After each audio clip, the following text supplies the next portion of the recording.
এত ভেজালের মধ্যেও খাঁটি মধু পেলাম, আমার বিশ্বাসই হচ্ছে না। মধু ছাড়া আমার চলেই না বলতে গেলে। আর হোয়াইট সুগার আমি অনেক আগেই বাদ দিয়েছি।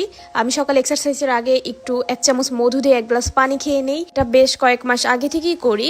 আমার আফসোস হয় আগে কেন এটা করলাম না। আর মধু তো আমাদের সব কাজেই লাগে। আমার ফেস মাস্ক ইউজ করতেও মধু দরকার হয়, আরো বিভিন্ন কাজে মধু লাগে। মধু অনেক রোগের জন্য খুবই ভালো এবং আমাদের মধুর সাথে আমাদের একটা ইসলামিক কানেক্টিভিটিও রয়েছে যে মধু আমাদের জন্য কতটা ভালো।